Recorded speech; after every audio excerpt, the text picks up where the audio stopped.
Mamlaka ya Serikali Mtandao iga ina jukumu la kusimamia matumizi ya TEHAMA ndani ya serikali, na lengo ni kuhakikisha utendaji wote wa serikali unafanyika kidijitali, lakini pia huduma zote za serikali kwa wananchi zinapatikana pia kidijitali. Tuko hapa katika maonesho ya 88 mwaka 2026 hapa Dodoma, na tumeshiriki kwa lengo la kutoa elimu kwanza kwa wananchi kuweza kuifahamu mamlaka ya serikali mtandao ni nini na ina majukumu gani, lakini pia wananchi waweze kujua wakati dunia inapiga hatua katika masuala ya teknolojia, taifa lao, yani kwa maana nchi yetu sisi wa Tanzania tunafanya nini ili kuhakikisha tunaenda sambamba na teknolojia zinazokuwa duniani. Sasa ikumbuke kwamba iga imepewa jukumu la kusimamia TEHAMA ndani ya serikali. Kwa hiyo kupitia jukumu hili sasa tunatengeneza mifumo mbalimbali inayotumika ndani ya serikali kwa ajili ya kusaidia utendaji kazi ndani ya serikali, lakini vile vile kuwasaidia wananchi kupata huduma hizo kidijitali.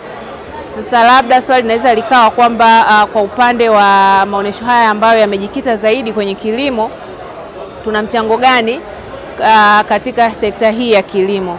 Katika sekta ya kilimo tunashirikiana nayo kwa karibu sekta ya kilimo katika kuhakikisha kwamba inakuwa kidijitali. Tumeshirikiana nao katika maeneo mbalimbali ikiwemo ujenzi wa mifumo mbalimbali inayotumika katika sekta ya kilimo, na miongoni mwa mifumo ambayo tumeshirikiana nayo ni pamoja na mfumo wa ikilimo ambao tumeshirikiana na Wizara ya Kilimo.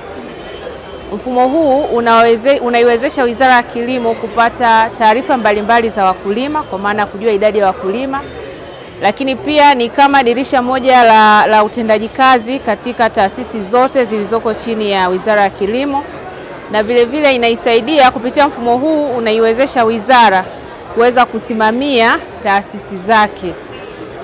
Pamoja na hayo ni kutoa vibali mbalimbali vya kilimo. Kwa hiyo kwa watu wote wanaohusika na kilimo nadhani wanaweza wakawa wako vizuri kuelewa mfumo huu wa kilimo, lakini tunaonesha tu kwamba wananchi kwamba katika sekta ya kilimo basi na sisi kama iga tuna mchango wetu kwa kushirikiana na wizara hii ya kilimo. Lakini vile vile tumeshirikiana na Tume ya Maendeleo ya Vyama vya Ushirika katika kutengeneza mfumo wa usimamizi wa vyama vya ushirika ambao unaitwa MOVU. Mfumo huu unasimamia uendeshaji wa vyama vya ushirika, na lengo ni kuhakikisha huduma zake au utendaji wote wa vyama vya ushirika kwa maana usimamizi na utendaji wake unafanyika kidijitali, lakini pia kumsaidia mkulima kuweza kufahamu anapowasilisha mazao yake, yani kuweza kujua soko, kuweza kujua mazao yake na pindi atakapouzwa, ili aweze kuwa na zile taarifa za uwazi kwamba nimepeleka mazao yangu kiasi fulani na ameuzwa kiasi fulani, kwa na mimi nitapata kiasi fulani. Kwa kupitia mfumo huu unaweka uwazi katika ndani ya vyama vya ushirika, lakini pia kwa wanachama wenyewe wa vyama vya ushirika pindi wanapouza mazao yao. Na mpaka sasa hivi katika mfumo huu wa vyama vya ushirika ni zaidi ya vyama 6000 vya ushirika ambavyo vimesajiliwa katika mfumo huu.